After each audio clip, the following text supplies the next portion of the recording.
It was a quiet evening, just like any other, when Laura moved into the old house at the edge of town. The house, with its weathered brick walls and overgrown garden, had always intrigued her. The townsfolk had warned her, of course. "Don't go near the old mansion," they said, their voices trembling with fear. "It's cursed, haunted, by the whispers." Laura, a practical woman who didn't believe in such superstitions, dismissed their warnings. The house was cheap, and after all, what could possibly go wrong? The first few nights in the house were peaceful. Laura found comfort in the creaky floors and the distant howl of wind outside. She spent her days cleaning and arranging furniture, eager to make the place feel like home. But on the fourth night, something changed. She was lying in bed, drifting off to sleep, when she heard it. A faint tap on the wall. She brushed it off as the house settling, but then it came again. Tap, tap, tap. Laura sat up, her heart racing. The sound was unmistakable now, coming from the wall right beside her bed. She stood up, moving cautiously toward the wall, her hand shaking as she reached out to touch it. Tap, tap. It was like something was tapping from the other side, just beneath the surface. She quickly pulled her hand away, her breath quickening. It was strange, almost as if the house itself was alive, and it was trying to communicate with her. Laura couldn't shake the feeling that something was wrong. The tapping had stopped, but the silence that followed was thick with tension. It felt as though the air around her had become heavy, oppressive. She tried to ignore it, pulling the blankets tighter around her and closing her eyes. But the whispers started. At first, they were faint, just barely audible, like the murmurs of a distant conversation. Laura couldn't understand the words, but they were there. Soft, hissing whispers that seemed to come from the walls themselves. "Leave, leave." The whispers grew louder, more urgent. "Leave this place. It will consume you." Laura felt her pulse quicken. She scrambled out of bed, her mind racing. The walls, they were alive. The house was speaking to her, trying to tell her something. She grabbed her phone, her hands trembling as she dialed the number of the real estate agent. "Hello?" A voice answered. Too calm, too normal.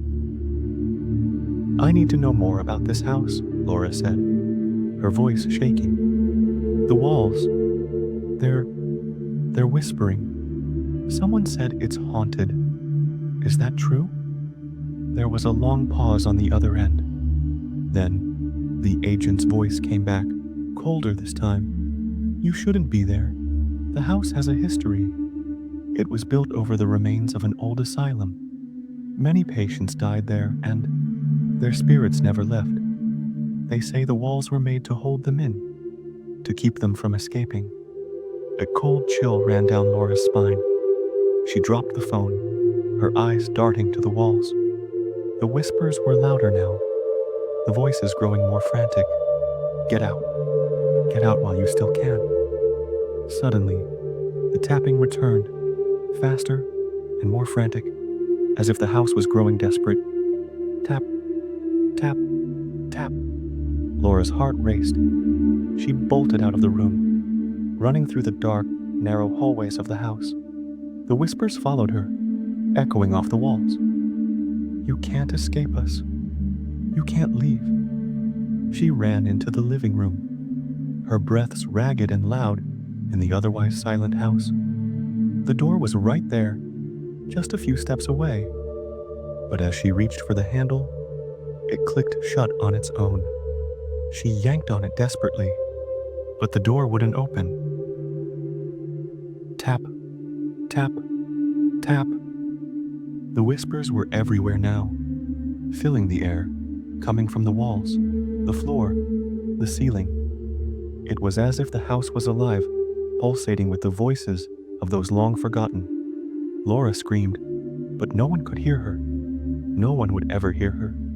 In the distance, she saw something. A shadow moving toward her in the hallway. It was tall, its figure dark and featureless, but she could feel its presence.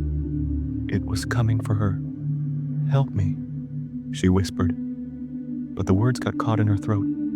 The whispering grew louder, frantic, and then, all at once, it stopped. Laura stood frozen, her eyes wide with terror. The shadow loomed closer, and as it reached out, the final whisper came, slow and cold. "You're mine now." With that, the lights flickered, and everything went dark. Laura's body was found the next morning, but when the police arrived, they found no signs of a struggle, no signs of violence. Just a woman, lying in the middle of the living room, staring blankly at the walls, her mouth open in a silent scream. The house still stands, empty and abandoned. The whispers can still be heard if you listen closely enough.